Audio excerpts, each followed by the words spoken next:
ఇప్పుడు ప్రకృతి సహజసిద్ధంగా ఇక్కడే పండిన బొప్పాయి పండు చూడండి సార్. ఈ బొప్పాయి పండు ఇంత మార్నింగ్ మీరు తింటున్నారు కదా సార్, ఎందుకు తినడం వల్ల లాభం ఏంటి చాలామందికి తెలియాలి సార్, నాకు తెలియదు.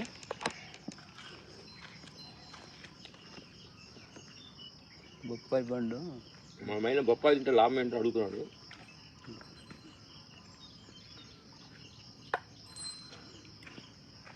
తిని చూడండి. ఊరక మా వీడియోలో ప్రపంచం అడుగుతున్న వీడియోలో చాలామంది చూస్తున్నాను, నా ప్రేక్షకులు అందరికీ చూడటానికి మేము చెబుతుంటే చాలా గుంపు జబ్బుగా ఉంది, బాగానే ఉంది, మీరు చాలా చూస్తున్నారు, ఆనందంగా ఉంది. కానీ ఆ పైత్యం చూడాలి మీరు. ఏదైనా ఒక పైత్యం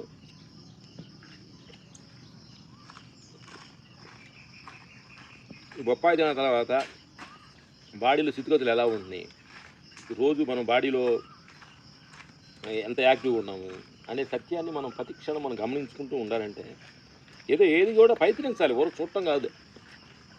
తిననా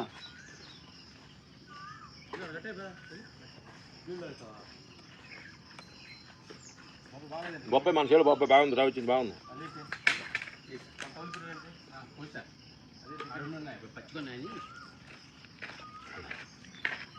మైక్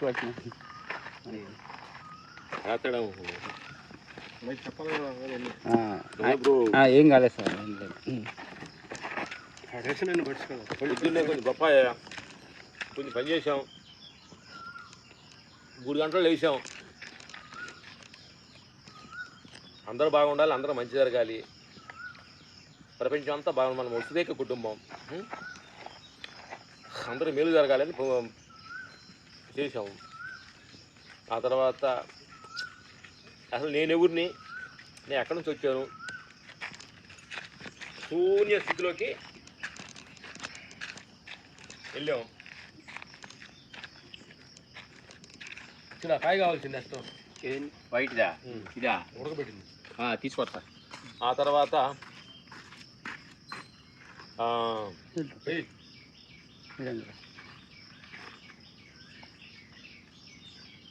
సేవకుడు సీను అది కూడా తొక్కంతా కూడా ఇలాంటి గేజీ పెట్టాలి. గేజీ తింటా అంటారా? తింటా గేజీ తింటాడు. అందుకని నా మిత్రులారా, గట్టిగా ఉంది కదా, నేను పాలు తాగుతున్నా కాబట్టి కొద్దిగా పెట్టాలి సీను. పెట్టు తింటుంది. ప్రకృతిలో మనం జీవిస్తున్నప్పుడు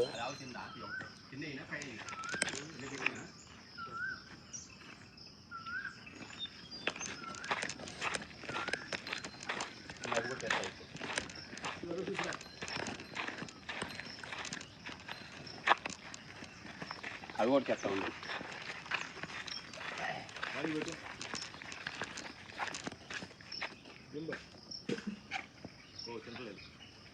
ఆవు తినదు, గేదె మాత్రం తింటుంది. కానీ దూడక్కనా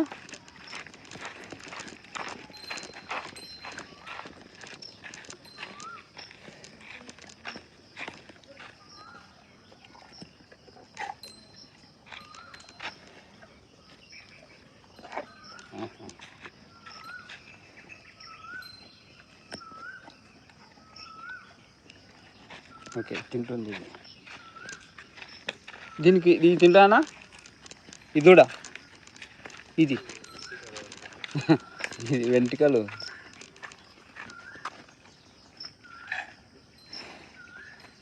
తింటుంది.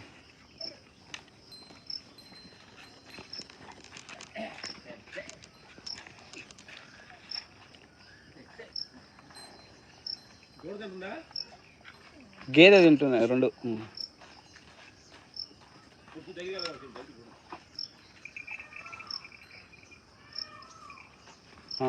సీనానా ఆ పెట్టు, దోశ ఇట్లా అట్నే పట్టుకో.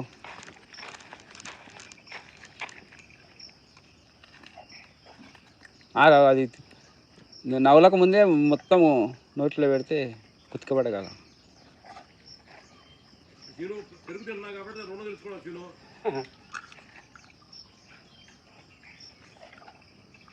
కొద్దిగా ఉడకపచ్చి చేయాలి, మన రాస్తే దాన్ని రుణం తెలుసు. నేనే చెప్తున్నాడు, ఏడీ చెప్తున్నాడు. అది దూరకెట్టు.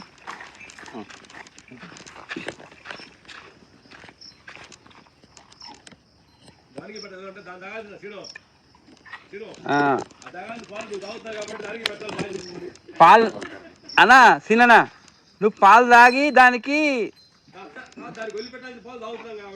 ఫ్రూట్స్ పెడుతున్నావు. నీ పాలు నేను తాగుతున్నా, నువ్వు ఫ్రూట్స్ తిన్నాను. నీ పాలు నేను తాగుతాను కాబట్టి ఫ్రూట్స్ తిను తిను తిను తిననా అన్న. మీ ఇంటికి ఒక వీడియో కట్ చేస్తాను అన్న, మంచిది గేదెకు. సార్ చెప్పండి సార్. దాని పాలు తాగుతున్నాం కాబట్టి సగం పాలు ఫుల్ పాలు దాని సగమే తాగుతాం, సగం మనం తాగుతున్నాం కాబట్టి అందుకని దానికి పొద్దున మేత కోసి పెట్టాం. అందుకని రుణబంధు ముందు రా.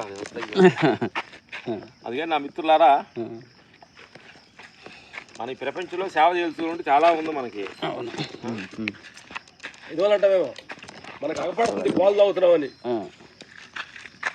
మనం తెలియకుండా ఎన్ని వస్తున్నాయి. ప్రపంచానికి ఎంత రుణం తెచ్చుకోవాలి. ఇందులో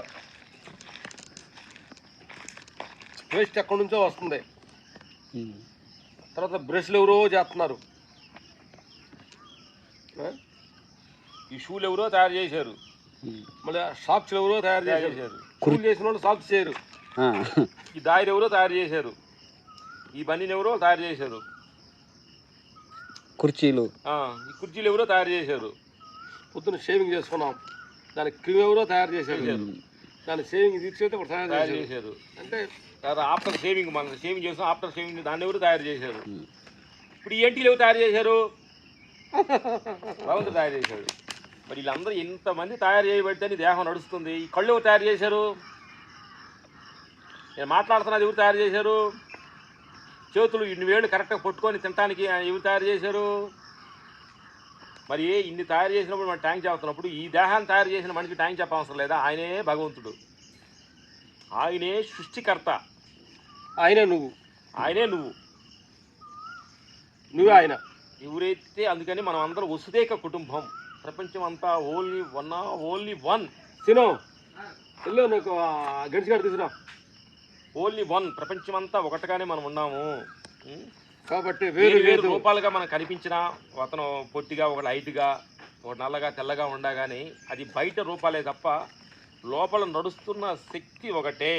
మనం కూరగాయలు తీసుకున్నాం అనుకో, కూరగాయలు ఎవరో పండించారు అనుకో, దాంట్లో నూనె ఎవరో పండించారు, దాంట్లో పసుపు ఎవరో పండించారు, దాంట్లో ఎవరో పండించారు, అల్లం ఎవరో పండించారు. దాంట్లో ఎన్నో కూర పేరే, కూరకే లెక్కే కానీ ఎన్నో పడుతుంది చూడు. అల్లం, పసుపు, ఉప్పు ఎవరో పండించారు, ఉల్లిపాయలు ఎవరో పండించారు. వండటానికి గ్యాస్ ఎక్కడి నుంచో వస్తుంది. ఏది నీది? ఎంతో మంది సహాయంతో. ఇప్పుడు ఇద్దరు కొట్టుకుంటూ ఉంటే గ్యాస్ ప్రాబ్లం కూడా జనం ఇబ్బంది పడుతున్నాము. అంటే ఇప్పుడు అర్థమైపోయింది. గ్యాస్ మాకు చాలా తర్వాత తెలిసింది ఏంటంటే గ్యాస్ ఇక్కడ తయారవట్లేదు, ఎక్కడి నుంచో వస్తుందని ఇప్పుడు అర్థమైంది మాకు. పెట్రోల్ డీజిల్ ఇక్కడ కాదు, ఎక్కడి నుంచో వస్తుందని అర్థమైంది. కాబట్టి అందుకని అసలు ఎక్కడ ఎంత ఒక రోజుకి ఎన్ని వందల వేలు మంది సహాయాన్ని తీసుకొని దేహం నడుస్తుందో ఒకమాలి వెనక్కి దిగి చూడు మిత్రమా. నీకు పీజు ఎగుతాయి. ఇంతమంది తయారు చేయబడ్డ ఈ దేహం కోసం మంచి పనులు చేయాలి కదా, మంచిగా చూడాలి కదా, మంచిగా మాట్లాడాలి కదా, మంచి వినాలి కదా, మంచి మార్గం నడవాలి కదా. అది గురువులు చెప్పింది, మేము చెప్పింది కాదు. మాకు అంత తెలివి లేదు, మేము అంత జ్ఞానవంతులం కాదు. కానీ గురువులు చెప్పిన నడుచుకోవడం తెలుస్తుంటే అర్థం అవుతుంది. అందుకని ఇంతమంది సహాయంతో ఈ దేహం నడుస్తుంది. కాబట్టి అంటే అంటే ఒక కూరకే నీ ఎన్ని దాంట్లో గసగసాలు, లవంగ చెక్క, మిరియాలు, తిరగమూతకేసే అన్ని తిరగమూతకేసే 5-6 రకాల దిండుసులు, 5 రకాల ప్లేసులు పడుతున్నాయి. ఒక కూరే తినటానికే సో మెనీ వెరైటీస్ తింటానికి వెళ్ళాల్సింది. అంటే రైస్ ఎవరో పండిస్తున్నారు, రైస్ వండటానికి పాత్ర ఎవరో తయారు చేస్తున్నారు, దానికి గింటి ఒకరు తయారు చేస్తున్నారు, ప్లేట్లు, గ్లాసులు అసలు ఏంటంటే మనం ఏం తినాలన్నా ఎన్ని రకాలు ఏం తెలుసు నీకు? రైస్ వండడానికి నీళ్లు కావాలి, నీళ్లు భగవంతుడు సృష్టించాడు. భూమి కావాలి, పండాలంటే భూమి భగవంతుడిది. సూర్యరశ్మి కావాలి, అగ్ని కావాలి, అది భగవంతుడే. ఏది నీది అసలు? ఎవరు నువ్వు? నేను అనడానికి ఎలాంటి రైట్స్ నీకు ఉంది? ఇది నేను అనగాక నువ్వు అను, ఇదంతా భగవంతుడు. నీది అను. ఇది నాది కాదు, ఇది నీది. నాది కాదు ఈ దేహం, నీదయ్యా భగవంతుడు. అయ్యా అనాలి, భగవంతుడు ఏమనాలంటే ఈ దేహం నాది కాదు నీది. సూపు నీది, మాట నీది, నడక నీది, ఇనికిడి నీది, ల్యాండ్ నీది, ల్యాండ్ నీది, భూమి నీది, గాలి నీది, ఆకాశం నీది. నువ్వు లేదే నేను లేను, అంతటా నువ్వై ఉండావు, నీ కోసమే నేను జీవిస్తున్నాను. అప్పుడు అంతటా ఆయన అయినప్పుడు మనం ఆయన కోసం ఆలోచించాలా లేదా? ఆయన గురించి మాట్లాడాలా లేదా? ఆయన గురించి చిందించాలా లేదా? ఇదే ఆత్మ సత్యం, ఆత్మ సాక్షాత్కారం అంటారు దీన్ని. అదే అద్వైత సిద్ధాంతం. ఎస్, అద్వైత సిద్ధాంతం. ఉండదంతా ఒకటే.